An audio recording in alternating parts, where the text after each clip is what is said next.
کاتێکەوە سەیری تەنانەت ئافرەتانی ڕۆژگاری پێغەمبەری خواکەی صلی الله عليه وسلم لە شوێن کەوتنیان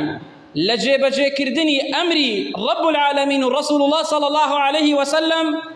بەڕاستی لە دۆڵێکن ئافرەتانی ئێستایش زۆرێکیان لە دۆڵێکن. دایکمان عائشە ڕەزا و ڕەحمەتی خوای لەسەر بێ ئەفەرمێ يرحم الله نساء المهاجرات الأول لما أنزل الله تبارك وتعالى وليضربن بخمورهن على جيوبهن شققن مروطهن فاختمرن بها رواه أحمد والبخاري. دايكمان عائشة فرمي ذكر ربي رحمة رب العالمين لأفرتا مهاجرة كوجبرا كوشكركاني سرتادا كاتيك أو آية دابز رب العالمين لسورة النور دا آيات سيويكا فرمي أي آفرتاني إيمان داران وباور داران وليضربن بخمورهن على جيوبهن آفرتاني إيمان داران جناني إيمان داران وباور داران أي أو آفرتاني كواب خوتان الله المسلمان وباور دار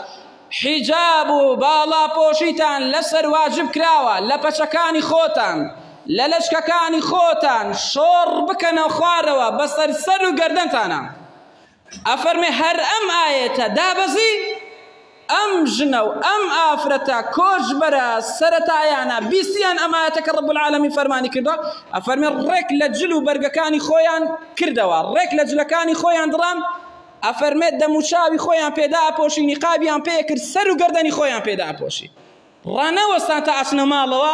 جليكي تر بوشاكي تر برقكي تر بسر دموشاوي خويان دادن شاوري أويان نكر بسن لبازار قماش بكرن وكو أو زمانة بدوريني دن شاوري أويان نكر تاوكو بزانن چون يو بچ شوازكا بو واجب كراوا بو واجب نكراوا بو بيوست خومان دا بوشين أبي حكمتك لچ دا بريك راست و خو دايان بوشي راست و خو سر و دموشاو گردني خويان دا بوشي آفرتاني إيمان داران بوتانية وكو آفرتاني جهالة نزاني ونفامي پرچمتان زلفتان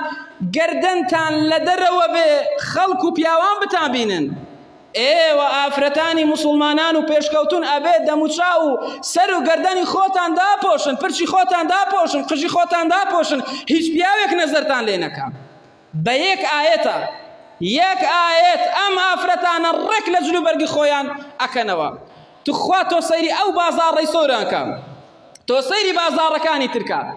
تا آفرتك ابيني حجابك شرعي وبالا بوشي لبردايا دهاو سطها آفرت ابيني